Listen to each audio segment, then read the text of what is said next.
आयुबोन कालीन प्रवृत्ति वार्ताकरणे प्रमुखया सियत टीवी प्रधान प्रवृत्ति प्रकाशयයි ආරම්භ වන්නේ මම උදේශාන් ඉඩමගෙදර ප්‍රථමයෙන් සිරස්තල කොවිඩ් ව්‍යාප්තිය හමුවේ සියලු පාසල් පෙර පාසල් පිරිවෙන් හා උපකාරක පන්ති අප්‍රේල් 30 වනදා දක්වා වසා දැමේ. වෛරසයෙන් ගැබිණි මව්වරුන්ට දැඩි බලපෑම්. සෞඛ්‍ය අංශ අනතුරු අඟවයි. කොවිඩ් රෝගීන්ට අවශ්‍ය ඔක්සිජන් හිඟයක් නැහැ. සෞඛ්‍ය සේවා අධ්‍යක්ෂ ජෙනරාල්වරයා සහතික වෙයි. ඇස්ට්‍රාසෙනිකා එන්නතේ දෙවන මාත්‍රාව හිට සිට රාජ්‍ය ඇමති චන්න කියයි. මේ උදාහරණය ඉන්දියාවෙන්ද මීළඟ කොවිඩ් පොකුර යාපනයෙන්ද යාපනයට සෞඛ්‍ය මාර්ගෝපදේශ කෝ කොවිඩ් හමුවේ අසරණ වූ දඹුල්ලේ ගොවීන් කොරෝනා පාලනයෙන් වත්මන් රජය අසමත් සමගි ජනබලවේගය පවසයි කොවිඩ් රෝගයේ දැඩි ව්‍යාප්තියක් හමුවේ ඉන්දිය ධනවතුන් රටින් පලා යයි රෝහල් දැඩි අර්බුදයක ඉන්දිය දුම්රියත් කොවිඩ් ප්‍රතිකාර මධ්‍යස්ථාන බවට පත්වෙයි රිෂාඩ් සහ රියාජ් අද සිට දින 90ක් රඳවාගෙන ප්‍රශ්න කිරීමට අවසර. නිදහස් පක්ෂයට අවාසි වන කිසිදු ක්‍රියාමාර්ගයක් ගන්නෙ නැහැ. දයාසිරි අවධාරණය කරයි. බුර්කාව ඇතුළු මුහුණු ආවරණ තහනම් කළා. ඇමති සරත් වීරසේකරගේ අමාත්‍යංශය කියයි. බුර්කාව කියන කතන්දරේ නෙවෙයි මෙතනදී බොහොම පැහැදිලි වෙන්නේ. කැබිනට් මාධ්‍ය හමුවේදී ඇමති කෙහෙලිය කළ ප්‍රකාශය. රට තුළ වේගෙන් ව්‍යාප්ත වෙමින් පවතින කොවිඩ් රෝගී තත්ත්වයේ නවතම තොරතුරු වෙතයි අවධානය. මෙරට කොවිඩ්-19 වෛරස ආසාදනය වූ වැඩිම ආසාදිතින් සංඛ්‍යාව ඊයේ දිනෙන් වාර්තා වී තිබෙනවා. මේ අතර රට තුළ පවතින තත්ත්වය හමුවේ දිවයිනේ සියලු පාසල්, පෙර පාසල්, පිරිවෙන් සහ උපකාරක පන්ති එළඹෙන 30 වනදා දක්වා වසා තැබීමට රජය අද තීරණය කළා. රට තුළ පවතින කොවිඩ් අවධානම හමුවේ දිවයිනේ සියලුම පාසල්, පිරිවෙන් පෙර පාසල් හා උපකාරක පන්ති අප්‍රේල් 30 වනදා දක්වා වසා තැබීමට රජය කටයුතු කළා. රජය තීරණය කරලා තිබෙනවා අප්‍රේල් 30 දක්වා මුළු දිවයිනයම පාසල්, පෙර පාසල් හා පිරිවෙන් වල පන්ති නොපැවැත්වීමට. අපි සති අන්තයේ සෞඛ්‍ය අංශ පළාත් අධ්‍යාපන අධ්‍යක්ෂකවරුන් හා විදුහල්පතිවරුන් සමග සාකච්ඡා කරලා තීරණ ගන්නවා මැයි 3 වන සඳුදා ආරම්භ වන ඊළඟ සතිය සම්බන්ධයෙන්. ඒත් අපි නැවත වතාවක් අවධානය යොමු කරනවා ඉතාමත් වැදගත් පාසල් තුල සෞඛ්‍ය නිර්දේශ දැඩි ලෙස අනුගමනය කිරීම. මෙවන විට පැතිර යන කොවිඩ් වෛරසය හමුවේ ගැබිණි මව්වරුන්ට දැඩි බලපෑමක් එල්ල විය හැකි බවට සෞඛ්‍ය අංශ අනතුරු අඟවා සිටිනවා. ප්‍රසව හා නාරි විශේෂඥ වෛද්‍ය මයුරමාන දෙවලගේ මහතා සියත අප කළ විමසීමකදී ප්‍රකාශ කළේ වර්තමානයේ පැතිර යන කොවිඩ්-19 වෛරස් තත්ත්වය සීක්‍රයෙන් ව්‍යාප්ත වීම හමුවේ මෙම අවදානම් තත්ත්වය හටගෙන ඇති බවයි. අද දින ජාතික පුවත්පතක සහ සමාජ මාධ්‍ය ඔස්සේ කළුබෝවිල රෝහලේ ප්‍රතිකාර ලබන කොවිඩ් රෝගීන්ට අවශ්‍ය ඔක්සිජන් හිඟයක් ඇති බවටත් ඒ හේතුවෙන් රෝගී ජීවිත දැඩි අනතුරකට පත්ව ඇති බවටත් පළ වූ වාර්තා සම්බන්ධයෙන් සෞඛ්‍ය සේවා අධ්‍යක්ෂ ජෙනරාල් වෛද්‍ය අසේල ගුණවර්ධන මහතා මෙලෙස අදහස් පළ කළා. අද දිනේ අපිට සමහර පුවත්පත්වල වාර්තා වුණා කළුබෝවිල ශික්ෂණ රෝහලේ ඔක්සිජන් හිඟයක් පිළිබඳව. අතරම කළුබෝවිල ශික්ෂණ රෝහලේ කිසිම ඔක්සිජන් හිඟයක් නැහැ. ඒ වගේම මේකට පාදක වෙලා තිබ්බේ නැගෙනහිර කොළඹ මූලික රෝහලේ ඔක්සිජන් හිඟයක් තියනවාද කියන කරුණක් මත ඒ රෝහලේත් ඇත්තටම ඔක්සිජන් කිසිම හිඟයක් නැහැ. දැනට ඔක්සිජන් තියෙනවා. අපි මීට අමතරව තව දුරටත් වැඩිපුර ඒ අවශ්‍ය ඔක්සිජන් ලබා ගැනීම සඳහා අවශ්‍ය ලොකු සිලින්ඩර්ස් විශේෂයෙන් කොවිඩ් ප්‍රතිකාර කරන මධ්‍යස්ථාන තියෙන රෝහල් වලට සහ ශික්ෂණ රෝහල් වලට ලබා දීම ඉදිරි සතියේදී සිදු කරනවා. දැනට අපිට ලංකාවේ මෙඩිකල් ඔක්සිජන් ලබා දෙන එම කර්මාන්ත ශාලා වලින් අපිට ඔක්සිජන් ලබා දීමේ කිසිදු අඩුවක් නැහැ. ඔවුන්ට තවදුරටත් අපිට ඔක්සිජන් ප්‍රමාණය අපිට වැඩි කරන්න වුණත් ඔක්සිජන් ලබා දීමේ හැකියාව ඔවුන් සතුව තියෙනවා. ඔවුන් සමග අපි අතරම හෙට උදේ සාකච්ඡා කරන්න බලාපොරොත්තු වෙනවා තවදුරටත් මේ ක්‍රමවත් කරන්නේ කොහොමද කියලා. මේ අතර කළුතර සෞඛ්‍ය වෛද්‍ය නිලධාරී කාර්යාලයට අයත් දොඩංකුට ප්‍රදේශයේ පිහිටි ප්‍රධාන පෙළේ ඇඟලුම් කර්මාන්ත ශාලාවක සේවකයින් 28 දෙනෙකු කොවිඩ් වෛරස් ආසාදිතින් බවට තහවුරු වී තිබෙනවා. ඒ අනුව අදාළ කර්මාන්ත ශාලාව වසා දැමීමටයි සෞඛ්‍ය අංශ කටයුතු කර ඇත්තේ. අපි පසුගිය 24 වෙනි දින මෙම කර්මාන්තශාලාවේ සැකකටයුතු සේවකයන් කීප දෙනෙකු PCR පරීක්ෂණයට ලක් කරා. ඒ PCR 134ක් අපි කරා. తాවකාලිකව අද දින සිට මෙම ඇඟලුම් කර්මාන්තශාලාව වසා දැමීමට කටයුතු කරා. බගවන්තලාව සෞඛ්‍ය වෛද්‍ය නිලධාරී කාර්යාලය යටතේ පාලනය වන බගවන්තලාව කිව් වතුආයේ පහළ කොටසේ එකම පවුලේ 8 දෙනෙකු කොවිඩ් රෝගීන් බවට තහවුරු වී තිබෙනවා. ඒ අද දින සිදු කළ PCR පරීක්ෂණ ප්‍රතිඵල අනුවයි. පවතින වසංගත තත්ත්වය හමුවේ දිස්ත්‍රික්ක කිහිපයකට අයත් ප්‍රදේශ කිහිපයක් හුදකලා කිරීමට සෞඛ්‍යංශ කටයුතු කළා. ත්‍රිකුණාමලය පුම්පුකාල් ප්‍රදේශය ඊයේ රාත්‍රී 8 සිට හුදකලා කිරීමට සෞඛ්‍යංශ කටයුතු කර අතර එම පුවත සැලවීමත් සමග එම ප්‍රදේශයේ ජනතාව පිට පළාත් වෙත ගමන්ගත් බවයි අප වාර්තාකරු සඳහන් කළේ.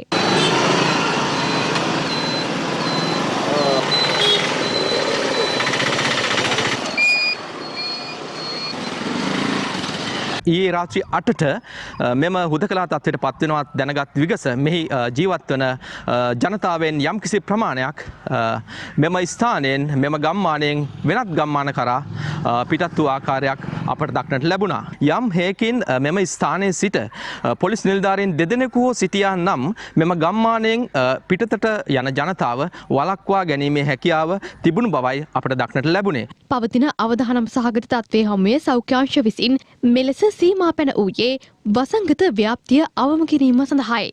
එවැනි පසුබිමක මෙලෙස වෙනත් ප්‍රදේශයක් කරා ජනතාව ගමන් කිරීම තුළින් හුදකලා කිරීමේ ප්‍රතිඵලය කුමක්ද යන්න ගැටලු සහගත කරුණක්. මෙම තත්ත්වය වෙනස් කිරීමට වගකිව යුත්තන් නිසි පියවර ගැනීම යෝග්‍ය වන බව අප අවධාරණය කර සිටින්නෙමු. අපි කාරුණිකව ඉල්ලනවා සංචරණ සීමා පනවලා තියෙන කිසිදු ප්‍රදේශයකින් කිසිදු පුද්ගලයෙක් බාහිර ප්‍රදේශයකට ගමන් නොකරන ලෙසත් ඒ වගේම අනෙකුත් ප්‍රදේශවල ජනතාවගෙන් ඉල්ලනවා එවැනි පුද්ගලයෙක් තමන්ගේ ප්‍රදේශයට හෝ නිවසට ඇතුළත් කර නොගන්නා ලෙසත් විශේෂයෙන්ම එවැනි පුද්ගලයෙක් අපිට අනාවරණය වුණොත් සංචරණ සීමාවෙන් පිටතට ගිහිල්ලා කියලා මාස දෙකක සිර දඬුවමක් හෝ රුපියල් 2000 ඉඳලා 10000 දක්වා වූ මුදල් දඩයකට යටත් වෙන්න සිද්ධ වෙනවා මහේස්ත්‍රාත් අධිකරණයක තුල වැරදිකරුවෙක් වුණොත්.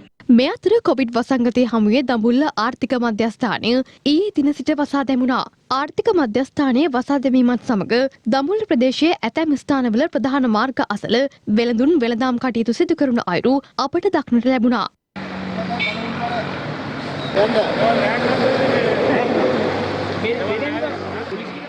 එළවලු ටික තියාගන්න බෑ තක්කාලි නෑ කරල් බණ්ඩක්කා දවස් දෙකෙන් දෙකට කපන්න ඕනේ ඒවා. එහෙමයි මේ රටටම මේ එළවලු දැන් අවශ්‍යතාවයක් තියෙනවනේ. ඒ හින්දා අපිට තියාගන්නත් බෑ. තියාගෙන කන්න නෙමෙයිනේ අපි මේ හදලා තියෙන්නේ විකුණන්නනේ. තක්කාලි නෑ කරල් ඉතින් අද දුන්න නැත්නම් අපිට දෙන්න බෑ කොටු වල විනාශ වෙලා යනවා වෙන කරන්න දෙයක් නෑ. අපි කියන්නේ අපිට මේ අපේ තියෙන එළවලු කොහේ හරි දාලා විකුණ ගන්න ඉස්තිර තැනක් දවස් 14 කට හොයලා දෙන්න කියලා.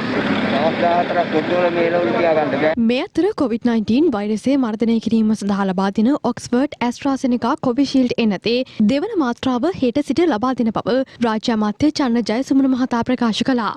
පවතින වසංගත තත්ත්වය සම්බන්ධයෙන් වසංගත රෝග විද්‍යා ඒකකයේ ප්‍රධානී විශේෂඥ වෛද්‍ය සුදත් සමරවීර මහතා පළ කළේ මෙවන් අදහසක්. අපි දන්නවා දිගින් දිගටම අපේ රටයි විදේශවල සමග අපේ පිරිස් යන එන එක දේ තවමත් සිදු වෙනවා. විශේෂයෙන්ම ඉන්දියාවෙන් පිරිස අපේ රටට පැමිණීමත් මෙහින් එහාට යෑමත් සිදු වෙනවා. ඒ වගේම තමයි සංචාරක කර්මාන්තය තුලින් මේ රටට පැමිණෙන විදේශිකයන් සිටිනවා. ඒ තුලිනුත් මේ වගේ අලුත් ප්‍රභේද අපේ රට තුළට ඇතුල් වීමේ අවදානම තියෙනවා. ඉන්දියාව සහ ශ්‍රී ලංකාව අතර මුහුදු මාර්ගයෙන් සම්බන්ධතා තිබුණා. මේ නිසා ඒ ආකාරයට යම්කිසි විදියකින් අහම්බයකින් හෝ ආසාදිතෙක් අපේ රට තුළට ඇතුල් වෙයිද කියන එක අපි හඳුනාගත්තු ප්‍රදේශවල තියෙන රෝහල් වල රෝග ලක්ෂණ තියෙන අයට PCR පරීක්ෂණ සිදු කිරීමත් ඒ වගේ විදේශවල ඒ වගේ මුහුදු මාර්ගයෙන් අපේ රටට පැමිණීමේ අවදානම තියෙන ප්‍රදේශවල ගම්මානවල අහඹු PCR පරීක්ෂණ දිගින් දිගටම සිදු කිරීමත් අපි කරනවා.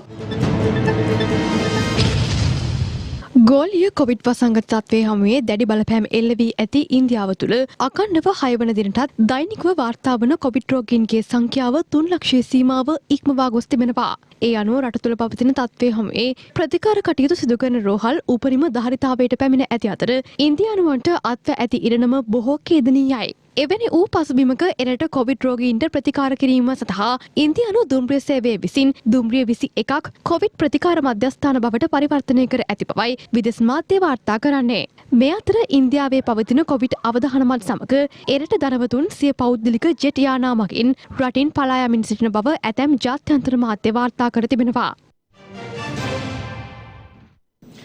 ඔබ ඒ පුවතින් දුටුවේ ඉන්දියාවේ මේ වන විට පවතින ඊටම ඛේදනීය තත්ත්වය. ඉන්දියාවේ මෙවැනි තත්ත්වයක් හට ගැනීමට ප්‍රධාන වශයෙන් හේතු වී තිබුණේ ඉන්දියාවේ ආගමික වැඩසටහන් සහ උත්සව. ගැටලුවට කාරණය බවට පත්වී තිබෙන්නේ මෙවැනි අවදානම් තත්ත්වයක් ශ්‍රී ලංකාව තුළද මතුවීමේ තත්ත්වයක් මේ වන විට නිර්මාණය වෙමින් පවතිනවා. ඊට හේතු වශයෙන් අපට යාපනයේ ප්‍රදේශයේ පවත්වනු ලැබූ ආගමික වැඩසටහනක් හඳුන්වන්නට පුළුවන්. මේ ආකාරයේ ඇතැම් ආගමික වැඩසටහන් සහ උත්සව තවත් ශ්‍රී ලංකාව තුළ කොවිඩ් රැල්ලකට හේතුවක්ද යන්න පිළිබඳව අපට කරුණු ඉදිරිපත් කරන්නට සිදුවනවා. මේ ඒ පිළිබඳ තොරතුරු. අපේ රටේ සාමාන්‍ය භාවිතයේදී වචනයක් තියෙනවා අපි ලැජ්ජාවට බයට හැදුණු උදවිය කියලා. ඒ කියන්නෙම හරියට කෙනෙක් හැදෙනවා නම් ලැජ්ජාවයි බයයි තියෙන්න ඕන කියන එක. නැති වුණොත් මොකද වෙන්නේ? කොරෝනා ගැන දැන් නැති වෙලා තියෙන්නේත් මේ වගේ තත්ත්වයක්. අපි පළවෙනි දෙවෙනි කොවිඩ් රැල්ලේදී විඳපු වේදනාව, කාපු කට්ට, අසනීප වුණ අය ජීවිතයත් මරණයත් අතර කරපු සටන, ආශ්‍රිතීන් නිරෝධායන වෙලා සමාජයෙන් ඈත් වෙලා ගෙවුණු දුක්ඛිත කාලය අපිට අමතකයි.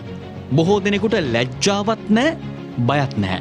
අපි ගොඩක් අමතක වෙන જાතියක් කියලා තමයි බොහෝ වෙලාවට හැඳින්වෙන්නේ. පළවෙනි දෙවෙනි කොවිඩ් රැල්ල පැත්තකින් තිබ්බත් ඇස්සැරලා බලන්න අසල්වැසි ඉන්දියාවට මොකක්ද වෙලා තියෙන්නේ කියලා.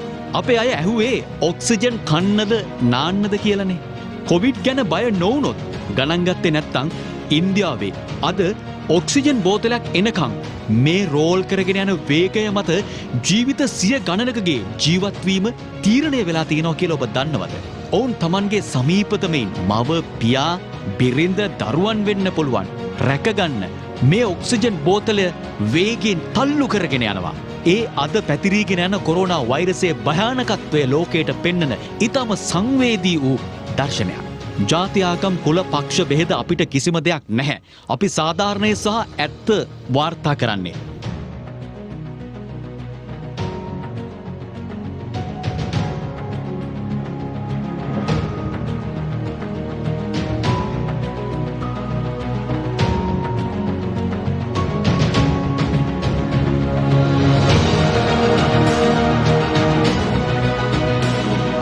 ඊයේ දිනේ බක්පුන් පොහෝ දිනය බෞද්ධාගමික ස්ථානවල විශාල වශයෙන් බැතිමතුන් පැමිණියේ නැහැ. යම් පාලනයක් තිබුණා. සෞඛ්‍ය රීති පිළිපදින ආකාරයකුත් අපි දුටුවා. ඇතැම් ස්ථානවල තිබුණේ නැහැ. නමුත් සමස්තයක් විදිහටම යම් පාලනයක් තිබුණු ආකාරයක් අප දුටුවා. මුළුමහත් රටටම උපදෙස් දීලා තියෙන්නේ රජය, සෞඛ්‍ය අංශ, ආරක්ෂක අංශ සහ මේ සම්බන්ධයෙන් කටයුතු කරන සියලු දෙනා දැඩි ලෙස මානක උපදේශ සෞඛ්‍ය ආරක්ෂිත ක්‍රම අනුගමනය කරන්න කියලා. එතකොට යාපනය ලංකාවේ නෙවෙයිද තියෙන්නේ? යාපනයේ මෙච්චර සෙනගක් කොහොමද රැස් කළේ? මෙච්චර සෙනගක් කොහොමද රැස් උනේ?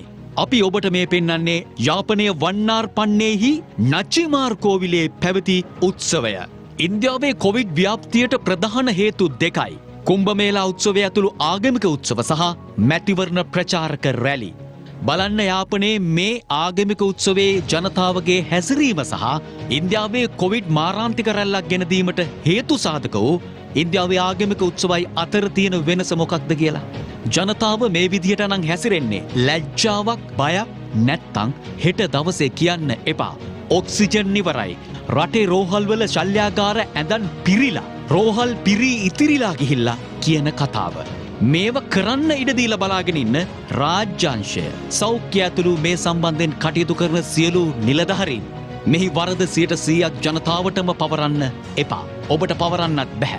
ඔබේ රාජකාරියත් ඉටු කළාද, ඉටු වෙමින් පවතිනවද කියලා ඔබතුමන්ලාත් හිතලා බලන්න. රට තුළ සහ ජනතාවට ලබා දීමට ප්‍රමාණවත් තරම් කොවිඩ් මර්ධන එන්නත් රජයේ සතුව නොමැති බව පාර්ලිමේන්තු මන්ත්‍රී රාජිත සේනාරත්න මහතා පවසනවා. එම මහතා මේවා ප්‍රකාශ කළේ අද කොළඹදී පැවති මාධ්‍ය හමුවකට එක්වෙමින්. රෝගීන්ගේ ප්‍රමාණය වැඩි වෙලා තියෙනවා. ඒ වගේම ඔක්සිජන් අවශ්‍යතාවය රෝගීන්ට වැඩි වෙලා තිබෙනවා. ඒ වගේම ICU ඇඳන් වල අවශ්‍යතාවය වැඩි වෙලා තිබෙනවා පෞද්ගලික. මෙම නව ප්‍රභේදය වැක්සින් එකට ප්‍රතිචාර නොදැක්වීම. අද මම අහනවා කෝ දැන් GMO එක සුවසැරිය කියන වෙලාවට කෑ ගැහුවා. ඖෂධවල මිල අඩු කරාම ඒවා ලාභ බෙහෙත් කියලා කියපු. මම අහනවා මේ ලාභ බෙහෙත් වලින් කොයි එකද දැන් අයින් කරලා තියෙන්නේ කියලා. පාවිච්චි කර නැති බෙහෙත කොයි එකද කියලා. ජනාධිපතිතුමා නිකුත් කරලා තියෙනවා මාධ්‍ය නිවේදන කොවිඩ් උදේට විසඳුම එන්නද රජය ඊට සූදානම්. කොවිඩ් එකට එන්නත කිව්වම ලක්ෂ 260ක් අවශ්‍ය එන්නත් ලංකාවට අවශ්‍යකම තියෙද්දි ඒකෙන් 9 ලක්ෂයක් ගෙනල්ලා සූදානම් ගියේ. දැන් මේවට රජය මොකද්ද කරන්නේ? දැන් රජයට යන මාවතක් නැහැ. එක පැත්තකින් ආර්ථිකය, එක පැත්තකින් ජීවන වියදම, එක පැත්තකින් මිනිසුන්ට කන්න නැහැ, අනිත් පැත්තෙන් කොවිඩ් ප්‍රශ්නේ. මේ සියලුම දේවල් එක අතකින් විදේශ ණය ගෙවීමේ මේ ඔක්කොගමත් එක්ක රජයට වෙන මේව එකක් නැහැ. අනිත් පැත්තෙන් දූෂණ වංචාව. විශේෂයෙන් මේ කොරෝනා අර්බුදය වෙනුවෙන් මේ ආණ්ඩුව සහ ජනාධිපතිවරයා මොනවද කරලා තියෙන්නේ? කොරෝනා මර්ධනයෙන් සහ ඒ සියලු කටයුතු වලින් මේ ජනාධිපතිවරයා සහ මේ ආණ්ඩුව සම්පූර්ණයෙන් අද අසමත් වෙලා තියෙනවා. මේ ආණ්ඩුව ජනතාව සමග කරපු ගනුදෙනුවෙන් ජනතාවට කිසිම දෙයක් ලබා දුන්නේ නැහැ. ජනතාවගෙන් ගත්තා නිසා ආණ්ඩුවේ අය පාස් වුණා. ජනතාව පේල් වුණා. පළවෙනි රැල්ල ආවා. පළවෙනි රැල්ල එනකොට විපක්ෂය අපි පුළුවන් තරම් කිව්වා මේ රට වහන්න කියලා. ගුවන් තොටුපළ සහ වරාය වහන්න පුළුවන්කම තියෙද්දි මේ අය වැහුවේ නැහැ. දෙවෙනි රැල්ල ආවා. විගඩම් කරලා මේ රටේ මිනිස්සු රවට්ටමින් බොහොම අසාර්ථක විදියට මේ දෙවෙනි රැල්ල තුලත් විශාල වශයෙන් පම්පෝරි ගහුවා ලොකුකම් කිව්වා. කොරෝනා අවසන් කියලා ස්තුති කතා පැවැත්වුවා සියල්ල කළා. හැබැයි දැන් අපි තුන්වෙනි රැල්ලට මුහුණ දීලා තියෙනවා. දැන් අපි දැක්කා පහුගිය සිංහල අවුරුදු කාලේ අපිට අපේ රට වහන්න තිබුණා. එහෙම වසංගතයක් තියෙනවා කියන හැඟීම කිව්වත් නෙවෙයි ආණ්ඩුව කටයුතු කළේ. නව කොවිඩ් රෝග ව්‍යාප්තිය පාලනය කිරීම සඳහායි අප මේ දිනවල Do You Know විශේෂාංගය වෙන් කර තිබෙන්නේ.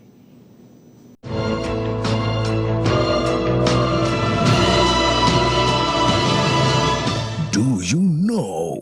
Do You Know තුලින් අපි අද කතා කරන්න බලාපොරොත්තු වෙන්නේ ලෝකයටම පිළලයක් වී ඇති කොවිඩ් වසංගතයේ හමුවේ අපි දැනුවත් විය යුතුම කරුණු කිහිපයක් ගැනයි. අප නිරන්තරයෙන්ම අපගේ ප්‍රවෘත්ති විකාශයන් තුළින් මේ සම්බන්ධයෙන් ඔබව දැනුවත් කිරීමට කටයුතු කරන්න අසේම මේ වන විට ශ්‍රී ලංකාවට කොවිඩ් තෙවන රැල්ලක අවධානම එල්ල වී තිබෙන බව අප සියලු දෙනාම දන්නා කරුණක්. පැවති උත්සව සමයේ සෞඛ්‍ය අංශතුන් නිසි සෞඛ්‍ය පිළිවෙත් අනුගමනය නොකිරීම තුළින් මෙලෙස ශ්‍රී ලංකාව පත්ව ඇති අවධානමට ජනතාව මෙන්ම බලධාරීන්ද වගකිවිය යුතු බව අප යළි යළිත් අවධාරණය කර සිටින්නෙමු.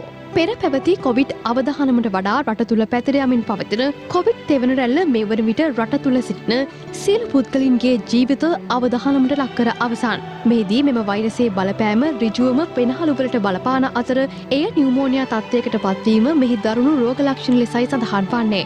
මුල් අධ්‍යයනයේදීම වෛද්‍යවරුන් සඳහන් කරන මෙම රෝග ලක්ෂණ ඔබටත් තිබේදැයි තමන්ටම පරීක්ෂා කරගත හැකියි. මේ එම පියවරයන් කිහිපයක්. ඔබ තරප්පු පෙළක් මීට පෙර මහන්සියකින් තොරව නැග නමුත් දැන් ඊට පසු හතිය දැනේ නම් ඔබට හුස්ම අල්ලා හඬ නගා 1 සිට 10 දක්වාවත් ගැනිය නොහැකි නම් ඔබ හුස්ම අල්ලා හඬ නගා 1 සිට 20 හෝ 40 වැනි සංඛ්‍යාවක් ගණනය කර ඉන්පසුව කෙටි දුරක් ඇවිදීම වැනි ක්‍රියාකාරකමකින් පසු එලෙස යලි ගණනය කිරීම 1 සිට 10 දක්වා අඩු නම් වචන කිහිපයක් කතා කරද්දී ඔබට මහන්සිය දැනේ නම් ඔබ නොපමාව කොවිඩ් පරීක්ෂණයක් සිදු කරගත යුතුයි. මෙවැනි රෝග ලක්ෂණ සහිත අය වහාම වෛද්‍ය ප්‍රතිකාර සඳහා යොමු වීම ඉතා අත්‍යවශ්‍ය වන බව අප අවධාරණය කර සිටින්නෙමු. එසේම නිතර උණුසුම් ජලය පානය කිරීම, උණුසුම් ආහාර පාන ගැනීමද සෞඛ්‍ය අංශ නිර්දේශ කර තිබෙනවා. කැස්ස සෙම්ප්‍රතික්ෂාව වැනි රෝග ලක්ෂණ පවතින්නේ නම් හුමාලය ඇල්ලීම සුදුසු බවද සෞඛ්‍ය අංශ පවසනවා. කොත්තමල්ලි පානයද ඉතා හොඳ ඔසුවක් බවයි සෞඛ්‍ය අංශ දන්වා සිටින්නේ. Do You Know? බුර්කාව තහනම් කිරීමේ තීරණය සම්බන්ධයෙන් අද නැවතත් අවධානය යොමු වුණා. ඒ බුර්කාව ඇතුළු මුහුණු ආවරණ තහනම් කිරීමේ යෝජනාවට කැබිනට් මණ්ඩල අනුමැතිය හිමි වූ බවට මහජන ආරක්ෂක අමාත්‍යවරයා මාධ්‍ය වෙත දැනුම් දීමත් සමගයි. මේ අතර කැබිනට් තීරණ දැනුම් දීමේ මාධ්‍ය හමුවේදීද මේ සම්බන්ධයෙන් අදහස් පළ වුණා. බොරුකාව තහනම් කිරීම සම්බන්ධයෙන් අමාත්‍ය සරත් වීරසේකර මහතා සිදු කළ ප්‍රකාශයක් සමගම රට තුළ ඒ පිළිබඳව මීට මාස කිහිපයකට පෙර දැඩි ලෙස සාකච්ඡා වුණා. කෙසේ වෙතත් අවසානයේදී එය බොරුකාව තහනම් කිරීමක් නොව මුහුණ ආවරණය කර තිබීම ජාතික ආරක්ෂාවට ගැටලුවක් වන බැවින් එසේ සම්පූර්ණයෙන් මුහුණ ආවරණය කිරීම තහනම් වන බවටයි රජයෙන් ප්‍රකාශ නිකුත් කරනු ලැබුවේ. මෙය දේශපාලන වේදිකාව තුළ රසවත් මාතෘකාවක් බවට පත් වූ අතර එය ක්‍රමයෙන් යට යන්නේ විවිධ මාතෘකා යලිත් කරලියට පැමිණීමත් සමගයි. කෙසේ වෙතත් යලිත් වරත් බුරුකාව තහනම් කිරීම සම්බන්ධයෙන් අද පස්වරුවේ රට පුරා සාකච්ඡා වීම ආරම්භ වුණා. ඒ මහජන ආරක්ෂාව පිළිබඳ අමාත්‍ය සරත් වීරසේකර මහතාගේ අමාත්‍යාංශයේ තොරතුරු මාධ්‍ය වෙත දැනුම් දෙන WhatsApp සමූහය හරහා ඉදිරිපත් කරන ලද ප්‍රවෘත්තියක් සමගයි. එම WhatsApp තොරතුරේ දැක්ුණේ මහජන ආරක්ෂක අමාත්‍ය රේ අද්මිරාල් ආචාර්ය සරත් වීරසේකර මහතා විසින් අද දින කැබිනට් මණ්ඩලයට ඉදිරිපත් කරන ලද බුර්කාව ඇතුළු මුහුණු ආවරණ සියල්ල තහනම් කිරීමේ යෝජනාවට කැබිනට් මණ්ඩලයේ අනුමැතිය හිමි වූ බවයි. කෙසේ වෙතත් අද පස්වරුවේ රජයේ ප්‍රවෘත්ති දෙපාර්තමේන්තුවේ පැවති කැබිනට් තීරණ දැනුම් දීමේ මාධ්‍ය හමුවේදී අමාත්‍ය කෙහෙලිය රඹුක්කැල්ල මහතා මේ සම්බන්ධයෙන් පළ කළේ මෙවන් අදහසක්. පොදු ස්ථානවලදී සම්පූර්ණයෙන්ම මූණාවරණය කිරීම තහනම් කිරීමේ පනත් කෙටුම්පත ඉදිරිපත් කිරීමට කැබිනට් මණ්ඩලය අනුමැතිය ලබා දීලා තියෙනවා. විශේෂයෙන්ම රටවල් ගණනාවක් මේ වෙනකොට ජාතික ආරක්ෂාව වෙනුවෙන් එවැනි ක්‍රියාවලියන් වලට අවතීර්ණ වෙලා තියෙනවා. මේ සම්බන්ධව පසුගිය කාලයේදීත් යම් විදිහේ කතිකාවන් නැති වුණා. අද දවසේ මේ කැබිනට් මණ්ඩලය අනුමත කරා මේ කෙටුම්පත නිර්මාණය කරලා ඉදිරිපත් කරන්නට. එමෙතුමා මේ බුර්කාව තහනම් කරන්න කැබිනට් එක තීරණය කරලා තියෙනවද? තහනම් කරන්න කෙටුම්පතක් හදන්න තීන්දුව කරලා තියෙනවා. බුර්කාව කියන කතන්දරේ නෙමෙයි මෙතෙන්දී බොහොම පැහැදිලිව කියවෙන්නේ මේක ඔබතුමාගේ දැන ගැනීම පිණිස කියවන්නම් ඒකේ පොදු ස්ථානයන්දී සම්පූර්ණයෙන් මූණාවරණය කිරීම ජාතික ආරක්ෂාවට තර්ජනයක් වෙන මට්ටමින් තිබේ නම් මේ තහනම් කිරීමට කෙටුම්පතක් සකස් කිරීම. පාර්ලිමේන්තු මන්ත්‍රී රේෂාඩ් බදියුද්දීන් සහ ඔහුගේ සොහොයුරු රයාජ් බදියුද්දීන් අද දින සිට දින 90ක් රඳවාගෙන ප්‍රශ්න කිරීමට අපරාධ පරීක්ෂණ දෙපාර්තමේන්තුවට අවසර ලැබී ඇති බව පොලිස් මාධ්‍ය ප්‍රකාශක නියෝජ්‍ය පොලිස්පති අජිත් රෝහණ මහතා පවසනවා. පාස්කු ඉරුදින ත්‍රස්ත ප්‍රහාරයට සම්බන්ධ පුද්ගලයන්ට ආධාර අනුබල ලබා දීම සහ සම්බන්ධතා පැවැත්වීම යන චෝදනා මත පසුගිය 24 වන දින අලුයම් කාලයේදී අත්අඩංගුවටගත් පාර්ලිමේන්තු මන්ත්‍රී රිෂඩ් බදුදීන් සහ ඔහුගේ සොහොයුරා වන රියාජ් බදුදීන් යන අය අද සිට දින 90ක් රඳවාගෙන ප්‍රශ්න කිරීමට නියෝගයක් නිකුත් කර ඇති බව පොලිස් මාධ්‍ය ප්‍රකාශක නියෝජ්‍ය පොලිස්පති අජිත් රෝහණ මහතා ප්‍රකාශ කළා. පසුගිය 24 වෙනිදා කොළඹ ප්‍රදේශයේදී හිටපු අමාත්‍ය පාර්ලිමේන්තු මන්ත්‍රී රිචාඩ් බදුරුදීන් යන අය සහ ඔහුගේ සොහොයුරා වන රියාජ් බදුරුදීන් අපරාධ පරීක්ෂණ දෙපාර්තමේන්තුව මගින් අත්අඩංගුවට ගනු ලැබුවා. ඒ අනුව අද දින සිට තවත් දින 90ක කාලයක් සඳහා ත්‍රස්තවාදයේ වැළැක්වීමේ පනතේ 9 වගන්ති ප්‍රකාරව රඳවා තබා ගැනීමේ නියෝගයක් ලබාගෙන තිබෙනවා. ඒ අනුව තවදුරටත් ඔවුන් රඳවා තබාගෙන ප්‍රශ්න කිරීමට නියමිතයි. විශේෂයෙන්ම පාස්කු ප්‍රහාරය සඳහා සහභාගී වූ මෙම ස්වයං ඝාතකයින් පිළිබඳව කරන විමර්ශනයේදී අනාවරණය වූ කරුණු මතයි මොවුන් දෙදෙනා අත්අඩංගුවට ගනු ලැබුවේ. අපරාධ කොට්ටාශය සහ පාස්කු කොමිසමේ විසින් නිර්දේශ කරන ලද යම් කරුණු කාරණාත් එක්ක ප්‍රකාශ ලබා ගන්නටත් ඒ සඳහා ඉදිරි කටයුතු කිරීම සඳහා අවශ්‍ය අත්අඩංගුවට ගන්න ඉන්නවා. ඒ නිසා තමයි රිෂඩ් බදුරුන් මන්ත්‍රීතුමාව අත්අඩංගුවට ගත්තේ. දැන් මේ මොහොතේ මේ ක්‍රියාත්මක වන පීඩනය රිෂාඩ්ට විරුද්ධව පෝර්ට් සිටි පනතට රිෂාඩ්ගේ කණ්ඩායමේ ඡන්ද ලබා ගැනීමේ ඡන්ද ගුණ්ඩුවක්ද කියන ප්‍රශ්නය අද ඇති වෙලා තියෙනවා. රිෂාඩ් කළා තියෙන වැරදි වලට නීතිය ඉදිරියේ නඩු පවරලා රටේ අධිකරණයේ ඉස්සරහා දඬුවම් කරන එකට අපි පක්ෂයි. හැබැයි පරිගැනීමේ චේතනාවෙන් ඔහුගේ කණ්ඩායමේ ඡන්ද බලහත්කාරයෙන් ගන්න චේතනාවෙන් චීන කොලනිය සඳහා රිෂාඩ්ව ඉත්තෙක් කරගන්න හදනවා නම් ඒකට අපි විරුද්ධයි.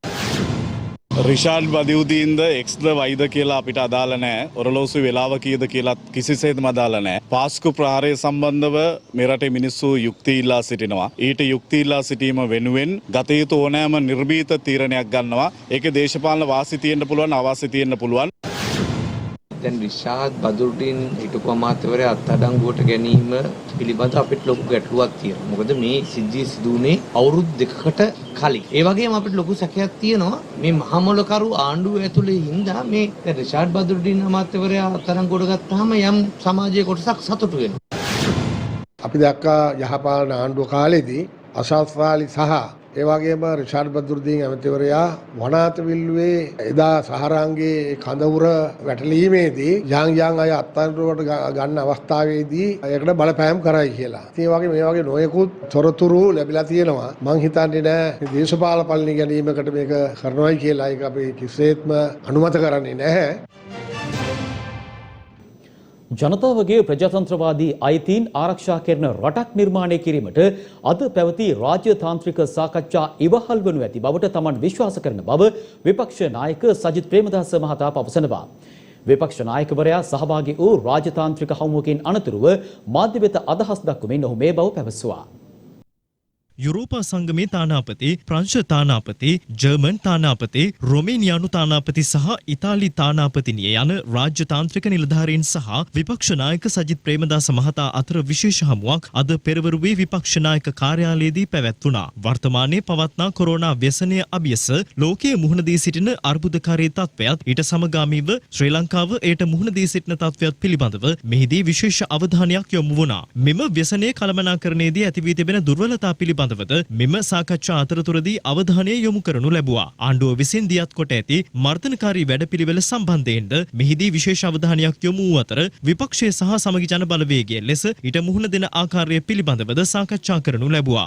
මානව සිවිල් ආර්ථික සමාජීය දේශපාලන ආගමික සංස්කෘතික අයිතිවාසිකම් ශක්තිමත් කිරීම සම්බන්ධයෙන්ද මෙහිදී අවධානය යොමු වූ අතර මෙරට විකල්ප ආණ්ඩුව ලෙස සමගි ජන බලවේගය එකී අයිතිවාසිකම් සුරක්ෂිත කිරීම වෙනුවෙන් කැපවන බවද විපක්ෂ නායකවරයා මෙහිදී සඳහන් කළා. අද පැවති රාජ්‍යතාන්ත්‍රික සාකච්ඡා සම්බන්ධයෙන් විපක්ෂ නායකවරයා මෙලෙස අදහස් පළ කළා. මේ හමුවීම අපේ රටට ආර්ථික සමාජීය දේශපාලනික අගයක් එකතු කරන හමුවීමක්. එසේ නොමැතිව රටට වින කරන රටට හානියක් කරන හමුවීම් නොවේ. විපක්ෂයේ අපි හැම විටම ජනතාවගේ සියලුම අයිතිවාසිකම් ආරක්ෂා කරන්නට බැඳී සිටිනවා. මේ පවත්වන සාකච්ඡා හරහා අපේ රටේ අසහනයට, පීඩනයට, අනාරක්ෂිත භාවයට පත්වී සිටින ජනතාවට වඩාත් සැනසිලිදායක ජන ජීවිතයක්, ප්‍රජාතන්ත්‍රවාදය ආරක්ෂා කරන රටක් නිර්මාණය කරන්නට මේ අද දිනේ පවත්වන සාකච්ඡා ඉවහල් වෙයි කියන එක අපේ විශ්වාසය. සමහර රෝහල්වල ඔක්සිජන් නැහැ. ප්‍රමාණවත් අධිසත්කාර ඇඳන් නැහැ. ප්‍රමාණවත් පහසුකම් නැහැ. ඒ අත්‍යවශ්‍ය සෞඛ්‍ය උපකරණ නැහැ. එන්නත් අර්බුදය තවමත් විසඳිලා නැහැ. ජීවිතය රැකගන්නට අවශ්‍ය ඒ සියලුම මාතෘකා පිළිබඳව අපි පුළුල් ලෙස සාකච්ඡා කරනවා. විවිධ රටවල් සමග සම්බන්ධතා පවත්වා ගන්නේ නැතුව මේ පටු කරුණු කාරණා මුදුන්පත් කරගෙන රටේ අයිතිවාසිකම අගතියකට දමලා කටයුතු කිරීමෙන් කවදාවත් අපිට රටක් හැටියට ඉදිරියට යන්නට බෑ. ඉදිරි පළාත් සභා මැතිවරණයේදී ශ්‍රී ලංකා නිදහස් පක්ෂයට කිසිදු අසාධාරණයක් සිදු නොවන අයුරින් ඕනෑම තීරණයක් ගන්නා බව එම පක්ෂයේ මහලේකම් රාජ්‍ය අමාත්‍ය දයාසිරි ජයසේකර මහතා පවසනවා. ඒ කොළඹදී පැවති මාධ්‍ය හමුවකදී තවමත් අපි ඉන්නේ ශ්‍රී ලංකා නිදහස් පක්ෂ විදියට මේ එක කොට්ටාශයට 3 දෙනෙක් ඇතුළත් කරන එකට අපේ විරෝධතාවයක් තිබෙනවා. ඒ වගේම බෝනස් ලබා දීම සම්බන්ධව අපේ විරෝධතාවය තිබෙනවා. මීට වඩා වෙනත් විකල්ප වැඩපිළිවෙලකට යනවද නැද්ද කියන කාරණය තමයි අපි බලන්න තියෙන්නේ. ශ්‍රී ලංකා නිදහස් පක්ෂයට අවශ්‍යතාවක වෙන කිසිදු ක්‍රියාමාර්ගයකට අපි යන්න සූදානම් නැහැ. ඒ නිසා ශ්‍රී ලංකා නිදහස් පක්ෂයේ අපේ සංවිධායකවරු විශාල සංඛ්‍යාවක් ඉන්නවා. ඒ අය ඡන්ද ඉල්ලන්න ඕනේ. ඒ වගේම ඒ ඡන්ද ඉල්ලීමේදී ඔවුන්ට මේ 3 දෙනෙක් දැමීම තුළ ඔවුන්ට අසාධාරණයක් වෙනවා නම් ඒකට අපිට තියන්න බෑ. ඒ නිසා අපි වෙනත් විදිහේ ක්‍රියාමාර්ග ගන්නවක් ගැන අපි කතා කරගෙන යනවා. මම හිතන්නේ ඉතා ඉක්මනින් නැවත අපි පොජන පෙරමුණත් එක්කත් සාකච්ඡා කරලා අවසන් තීන්දුවකට යා යුතුයි කියලා අපි විශ්වාස කරනවා. මේ ඇති වෙන කුඩා ප්‍රශ්න ගැන අපි කතා කරන්නේ කල්පනා කරන්නේ නැහැ. නමුත් පක්ෂ විදියට අපි පක්ෂයට අසාධාරණයක් කරන්න ඉඩ තියන්නේ නැහැ. ප්‍රාදේශීය සභාවල മന്ത്രിවරු, අපේ අපේක්ෂකයෝ, සංවිධායකවරු, පාර්ලිමේන්තු മന്ത്രിවරු, හිටපු පාර්ලිමේන්තු මන්ත්‍රීවරු මේ සියලු දෙනාව ආරක්ෂා කරගෙන ඔවුන්ව ශක්තිමත් කරොත් තමයි ශ්‍රී ලංකා නිදහස් පක්ෂය අපිට ශක්තිමත් කරගන්න පුළුවන් වෙන අනාගතේ. ඒ සඳහා අපිට ගන්න පුළුවන් ක්‍රියාමාර්ග සියල්ලම ගන්නවා කියන එක මේ වෙලාවේ මතක් කරන්න කැමතියි. වෛරස් සහ බැක්ටීරියා සම්පූර්ණයෙන් විනාශ කළ හැකි ලොව පළමු වරට සොයාගත් මුහුණු ආවරණය වෙළඳ පොළට නිකුත් කිරීම වෙනුවෙන් වූ දැනුවත් කිරීමේ මාධ්‍ය හමුවක් අද කොළඹදී පැවැත්වුණා.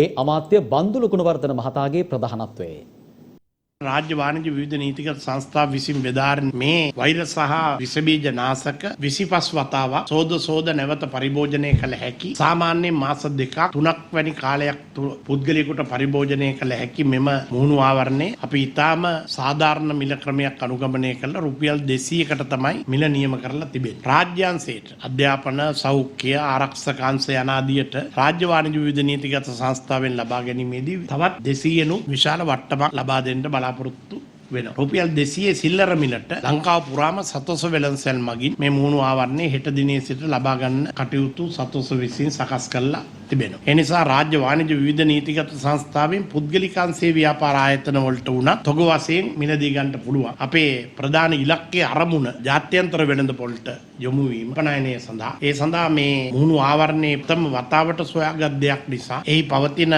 ගුණත්වය පිළිබඳ දෙවන අන්තර්ජාතික පාර්ශ්වයක සාතිකය ලබා ගැනීම කිරීම සඳහා සජ්ජනපදයේ ඉම්පීරියල් කොලෙජ් වලට යවලා තියෙනවා. මේ මොහොතේ තාම වැදගත් අවස්ථාවක් සපුරාලීම සඳහා මෙම මුහුණු ආවරණය වැදගත් වෙනවා. හේතුව දැන් අපි සියලු දෙනාම දන්නා විදිහට යම්කිසි රෝගියෙක් යම් තැනක ඉඳලා පිට වෙලා ගියාට පස්සේ එතන විස බීජ එහෙම නැත්නම් කොරෝනා වෛරසය පැය 3-4ක කාල සීමාවක් පරිසරයට මුදා හැරපුවා රැඳිලා තියෙනවා කියලා දැන් ඒක නිගමනය වෙලා තියෙනවා. එසේනම් මේ වගේ වෛරසය විනාශ කරන මුඛාවරණයක් අනිවාර්යයෙන්ම පැළඳීම සෞඛ්‍ය ආරක්ෂාව සඳහා සහ මෙම මාරාන්තික රෝගීන් වැළකීම සඳහා ඉතාමත්ම වැදගත්. මේකෙදි COVID-19 වෛරසය හෝ වෙන බැක්ටීරියාවක් වෙන වෛරසයක් ආවත් ඒක බැඳලා මරලා දානවා. ඒ නිසා අපි මේ මුඛ ආවරණය දාගෙන හිටියොත් එහෙම පරිශනාත්මක ඔප්පු කරලා තියෙනවා අපිට ඒ වෛරසය එන්නේ නැහැ කියලා. ඒ වගේම මේ මුඛ ආවරණයේ අපිට හුස්ම ගැනීම ඉතාම පහසු කරලා තියෙනවා. ස්තර තුනකින් සමන්විත වෙනවා. ඇතුළට දාලා තියෙන ස්තරයේ ප්‍රශ්වාස වාතයේ තියෙන කාබන් ඩයොක්සයිඩ් සහ ජලය උරාගෙන එළියට දෙන. ඒ නිසා අපි මූණ ඉස්සරහා කාබන් ඩයොක්සයිඩ් ප්‍රමාණයක් එකතු වෙන්නේ නැහැ. ප්‍රවීණ මාධ්‍යවේදී සුදේව හෙට්ටිආරච්චි මහතා ජනාධිපති මාධ්‍ය අධ්‍යක්ෂ ජෙනරාල් ධුරයට පත් කර තිබෙනවා. කොළඹ ආනන්ද විද්‍යාලයේ කීර්තිමත් ආදී ශිෂ්‍යයෙකු වන සුදේව හෙට්ටිආරච්චි මහතා හසල අත්දැකීම් සහිත ජ්‍යෙෂ්ඨ මාධ්‍යවේදියෙක්. රූපවාහිනී සහ ගුවන්විදුලිය තුළ වසර 25කට අධික මාධ්‍ය ජීවිතයේ ජනප්‍රිය නිවේදකයෙක් වැඩසටහන් නිෂ්පාදකවරයෙකු ලෙස කටයුතු කළ ඒ මහතා ප්‍රධාන පෙළේ මාධ්‍ය ආයතන කිහිපයකම සහකාර කළමනාකාරවරයෙකු, කළමනාකාරවරයෙකු, සහකාර සාමාන්‍යාධිකාරිවරයෙකු, සාමාන්‍යාධිකාරිවරයෙකු මෙන්ම අධ්‍යක්ෂකවරයෙකු සහ ප්‍රධාන විධායක නිලධාරියෙකු ලෙස කටයුතු කරමින් දක්ෂ පරිපාලන නිලධාරියෙකු ලෙසද සිය දක්ෂතාවයන් මැනවින් පිළිඹු කළා. ජනාධිපති මාධ්‍ය අධ්‍යක්ෂ ජෙනරාල් ධුරයට පත්වීමට පෙර සුදේව හෙට්ටිආරච්චි මහතා ස්වර්ණවාහිනී ප්‍රමුඛ EAP මාධ්‍යජාලයේ ප්‍රධාන විධායක නිලධාරියා ලෙසද කටයුතු කරමින් සිය දැනුම සහ දක්ෂතාවයන් රට හමුවේ තැබුවා.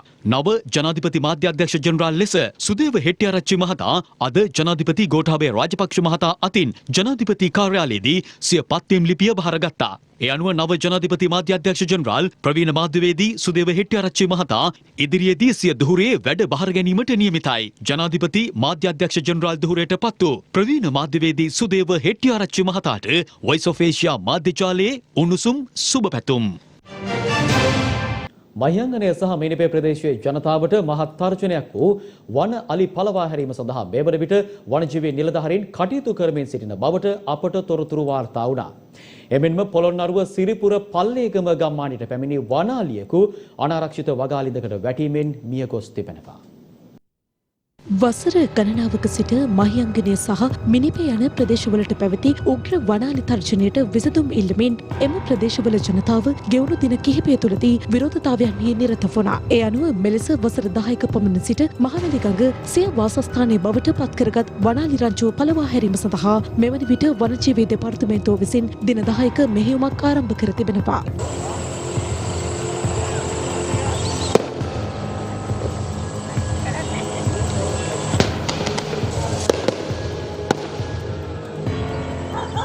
ජාතික අපරාධයක් කිසිම දෙයක් වගා කරන්න නැහැ. බලන්න දැන් කොච්චර මේ පිටරට ණය වෙලා ඉන්න මෙච්චර ණය බරෙන් ඉන්න රට කොයිද මේ වගා කරන්න කියලා බොරුවට මහලොකුවට මේ පාර්ලිමේන්තුව කතා කරන්නේ. මේ මොනවත් නැහැනේ. මෙහෙ එන්න ඕන ඉඩම් වල හැටි බලන්න. කේල් ගහක් වගා කරගන්න මඤ්ඤොක් කාලයක් කන්න නැහැ. දේශීය කිසි දෙයක් ඉස්රායලට සිංහල මිනිසුන්ට කන්න නැති යනවා. වනාලි පලවා හැරීමේ මෙහෙයුම හඳකනාව ප්‍රදේශයේ සිට ආරම්භ කර ඇති අතර මෙවන විට වස්ගමුව රක්ෂිතය දක්වා වනාලි 20 දෙනෙකුගෙන් යුත් රංචුවක් පන්නා දමමින් සිටින බවයි වාර්තා වන්නේ.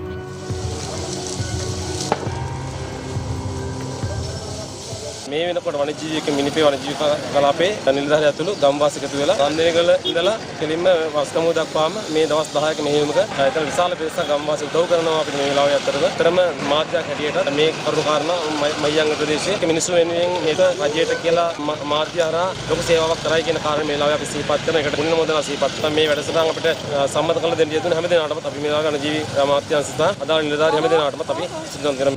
මේ අතර පොළොන්නරුව දිස්ත්‍රික්කයට අයත් දිඹුලාකල ප්‍රාදේශීය ලේකම් කොට්ටාසේ පිහිටි සිරපුර පල්ලේගම ගම්මානයේ පිහිටි අනාරක්ෂිත වගානිදකට ඇද වැටීමෙන් වනාලියෙකු මිය ගොස් තිබෙනවා. ඉතින් අලියට ක්‍රියාත්මක කියනවා නම් ඉතින් මේ වගේ වෙන්නේ නැහැ. අලික මේ සතුද්දීන් මේ ආරක්ෂා වෙලා ඉතින් මනුස්සෙල්ලත් කරදරයක් නැතුව ජීවත් වෙලා. ඉතින් අලියට තමයි මේකට හරියට මූලික වෙලා.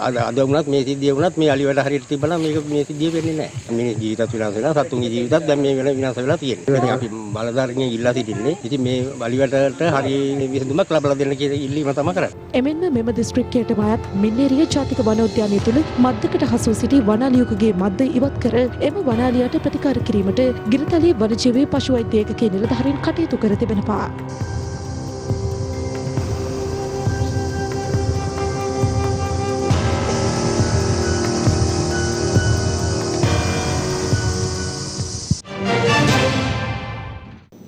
දැන් අධිකරණයෙන් වාර්තා උපුවත් කිහිපයක් කෙටියෙන්. 2016 වසරේ රාජකිරිය ප්‍රදේශයේ අපරීක්ෂාකාරී ලෙස රියපදවා තරුණයෙකුට බරපතල තුවාල සිදු කළේයයි චෝදනා එල්ල වී සිටින හිටපු අමාත්‍ය පාටලි චම්පික රණවක මහතාට එරෙහිව නීතිපතිවරයා විසින් ගොනු කර තිබෙන නඩුවේ මූලික විරෝධතා ලිඛිතව ජූනි මාස 30 වනදා ඉදිරිපත් කිරීමට පියවර ගන්න ලෙස කොළඹ මහාධිකරණය අද ඔහුගේ නීතිඥවරුන්ට නියෝග කළා. මෙම නඩුව අද කොළඹ මහාධිකරණ විනිසුරු නාමල් බලල්ලේ මහතා ඉදිරියේ කැඳවනු ලැබුවා. පාස්කු ඉරදින ත්‍රස්ත ප්‍රහාර සිද්ධිය සම්බන්ධයෙන් තමන්ව අත්අඩංගුවට ගැනීම වැළැක්වීමේ අතුරු නියෝගයක් නිකුත් කරන ලෙස ඉල්ලා පාර්ලිමේන්තු මන්ත්‍රී හරින් ප්‍රනාන්දු මහතා විසින් ශ්‍රේෂ්ඨ අධිකරණය හමුවේ මූලික අයිතිවාසිකම් පෙත්සමක් ඉදිරිපත් කර තිබෙනවා. එහි වග උත්තරකරුවන් ලෙස අපරාධ පරීක්ෂණ දෙපාර්තමේන්තුවේ අධ්‍යක්ෂවරයා, පොලිස්පතිවරයා, මහජන ආරක්ෂක අමාත්‍ය සරත් වීරසේකර නීතිපතිවරයා නම් කර තිබෙනවා. ගල්ල වරාය ආසන්න මුහුදේ පාවෙන අවිගබඩාවක් පවත්වාගෙන යාමේ සිද්ධිය සම්බන්ධයෙන් චෝදනා එල්ල වී සිටින ඇවන්ගාඩ් සමාගමේ සභාපති නිශ්ශංක යාපා සේනාධිපති ඇතුළු විත්තිකරුවන් 8 දෙනෙකුට එරෙහිව ගොනු කර ඇති නඩුවේ වාචික දේශන ඉදිරිපත් කිරීම අදත් කොළඹ මහාධිකරණය හමුවේ සිදු කෙරුණා. අනතුරුව වැඩිදුර කරුණු දැක්වීම හෙට දින දක්වා කල් තැබුණා. හම්බන්තොට මැදමුලන ඩී.ඒ. රාජපක්ෂ අනුස්මරණ කෞතුකාගාරය ඉදිකිරීමෙන් රුපියල් මිලියන 33.9ක රජයේ මුදලක් සාවත්‍ය ලෙස පරිහරණය කළේ යයි චෝදනා කරමින් එකුත් යහපාලන රජය සමයේ තමාට එරෙහිව නීතිපතිවරයා විසින් කොළඹ ත්‍රිපුත්කල විශේෂ මහාධිකරණය හමුවේ නඩු පවරා ඇති ආකාරය නීති විරෝධී යයි පවසමින් හිටපු ආරක්ෂක ලේකම් මෙන්ම වත්මන් ජනාධිපති ගෝඨාභය රාජපක්ෂ මහතා විසින් ඉදිරිපත් කළ අභියාචනයක් තවදුරටත් පවත්වාගෙන යන්නේද නැද්ද පිළිබඳව උපදෙස් ලබාගෙන කරුණු දැක්වීම සඳහා එම අභියාචනය ජූලි මාස 28 වෙනිදා කැඳවන ලෙස ශ්‍රේෂ්ඨ අධිකරණය නියම කළා. එම අභියාචනා පෙත්සම අද එල්.ටී.බී. දෙහිදෙනිය එස්.තුරේ රාජා සහ යසන්ත කෝදාගොඩ යන මහත්වරුන්ගෙන් සමන්විත ත්‍රිපුත්කල විනිසුරු මඩුල්ල ඉදිරියේ කැඳවනු ලැබුවා. දැන් රටවටා පුවත් කිහිපයක් කෙටියෙන්. ජනාධිපති කාර්යසාධක බලකායේ සභාපති බැසිල් රාජපක්ෂ මහතාගේ ජන්මදිනය අදට යෙදී තිබෙනවා. ඒ වෙනුවෙන් වූ ලේදන් දීමේ පින්කමක් අමාත්‍ය ගාමිණී ලොකුගේ මහතාගේ ප්‍රධානත්වයෙන් පැවැත්වුණා.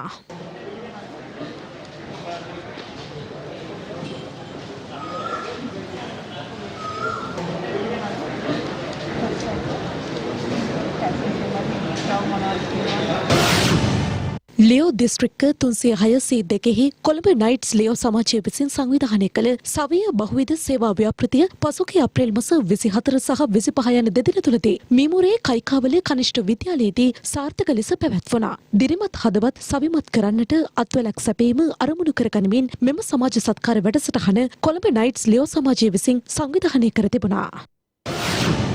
මෙරට ජනප්‍රිය මෙන්ම විශාලතම අධ්‍යාපන සහ ලිපිද්‍රව්‍ය උපකරණ නිෂ්පාදන සැපයම්කරුවන ඇට්ලස් ඇක්සිලියා සමාගම අධ්‍යාපනය සඳහා අවම පහසුකමක් සහිත දරුවන්ගේ සුබසාධනය වෙනුවෙන් වැඩසටහනක් දියත් කර තිබෙනවා. ඇට්ලස් සිප් සවිනම් මෙම සමාජ සත්කාර වැඩසටහනේ සුවිශේෂී අවස්ථාවක් පසුගියදා රත්නපුර ප්‍රදේශයේදී සිදු කෙරුණා.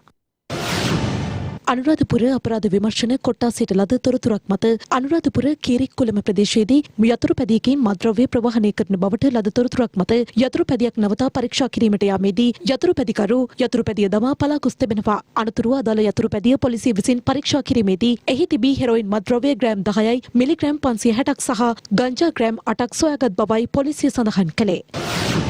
අයිස් සහ හෙරොයින් මද්‍රව්‍ය ජාවාරම්කරුවන් දෙදෙනෙකු සහ ඔවුන්ගෙන් මද්‍රව්‍ය මිලදී ගැනීමට පැමිණි පුද්ගලින් 9 දෙනෙකු ඇතුළු 6 දෙනෙකු මද්‍රව්‍ය සමග ඉමදුව පොලිසිය විසින් අත්අඩංගුවට ගෙන තිබෙනවා. මෙලෙස අත්අඩංගුවටගත් පිරිස අතරින් අයිස් සහ හෙරොයින් මද්‍රව්‍ය ජාවාරම්කරුවන් දෙදෙනා ඉමදුව කනංකි ප්‍රදේශයේ පදිංචිකරුවන් බවයි පොලිසිය ප්‍රකාශ කළේ.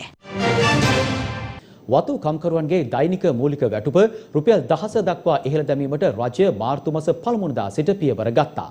ඒ අනුව මාර්තු මාසය සඳහා වූ වතු කම්කරුවන්ගේ වැඩි වූ වැඩුප් මේ වන විට ගෙවා අවසන් බව ශ්‍රී ලංකා වැවිලි සංගමය පවසනවා. මීට මාස කිහිපයකට උඩදී කම්කරු අමාත්‍යතුමා විසින් ප්‍රකාශයට පත් කරා රජය පරිපාලක සභා පනත යටතේ රුපියල් 1000ක් වතු කම්කරුවන්ගේ දෛනික වැටුප හැටියට ගෙවන්න. ඒ අනුව ඒ රජයගත තීරණය අනුව රාජ්‍ය වැවිලි සංස්ථාව මාර්තු මාසය සඳහා කම්කරුවන්ට ගෙවිය යුතු වැටුප් සම්පූර්ණයෙන්ම මේ වෙනකොට ගෙවලා අවසන් කරලා තිබෙනවා. රාජ්‍ය වැවිලි සංස්ථාව සතුව වතු 16ක් තිබෙනවා. විශේෂයෙන්ම මහනුවර සහ මාතලේ දිස්ත්‍රික්කයේ ආශ්‍රිතව වත් එක වත්තක් තිබෙනවා ඒක ගාලු දිස්ත්‍රික්කයේ. වැවිලි කර්මාන්ත අමාත්‍ය ගරු වෛද්‍ය රමේෂ් පතරණ මැතිතුමාගේ මෙහෙයවීම යටතේ තුමාගේ මඟ පෙන්වීම යටතේ රාජ්‍ය වැවිලි සංස්ථාවට හැකි වුණා පසුගිය කාල සීමාව තුළ විශාල ප්‍රගතියක් අත් කරගන්න. අවුරුදු නිවාඩුවට ප්‍රථම සාමාන්‍ය විදියට ඔවුන්ගේ වැටුප් ගෙවන දිනේදී අපි වැටුප් ගෙවීම සිදු කරා. නිවාඩු වෙන නිසා ඒ ගණනය කිරීම ඇතිවෙච්ච තත්ත්වයන් මත අපි කිව්වා ඔවුන්ට ඒ ඉතිරි මුදල වැඩි වෙච්ච ඉතිරි මුදල මේ මාසයේ ඊළඟ නිවාඩුවෙන් පසුව ගෙවන බව. ඒ අනුව අපි පසුගිය සිකුරාදා වෙනකොට ඒ වැඩි වෙච්ච මුදලුත් සමග සීලු දෙ ගෙවුවා. පාලන කරන වතු ඔක්කොමට රුපියල් 1000ක් පඩි හම්බුන්නේ නැහැ කියලා දිගටම ගිය සතිම විපක්ෂයේ ඉන්න පාර්ලිමේන්තු මන්ත්‍රීවරු දෙමළ මන්ත්‍රීවරු දිගටම දොස් කියලා හිටියේ. එහෙම නැහැ. ආණ්ඩුව යටම තියෙන ස්ටේට් ප්ලාන්ටේෂන් කෝපරේෂන් කම්පැනි එක ගිය ෆ්‍රයිඩේ එක ඉඳලා රුපියල් 1000ක් පඩි එක අඩුපාඩු කීයද ගෙවන්න වෙයි කියලා බලලා ගෙවලා තිනවා. එම පොතත් සමගින් අප ඔබෙන් සමුගන්නවා අපගේ ප්‍රධාන ප්‍රවෘත්ති ප්‍රකාශයෙන් www.siethanews.lk වෙබ් අඩවියට පිවිස තවත් පුවත් දැනගන්න. රාත්‍රී 9:35ට යලිත් හමු යමු රාත්‍රී ප්‍රවෘත්ති තුලින්. සුබ සන්ධ්‍යාවක් ඔබට. දිනපතා අලුත් වීඩියෝ සහ ප්‍රවෘත්ති නැරඹීමට ඉහත බටන් එක ක්ලික් කර සියත TV subscribe කරන්න.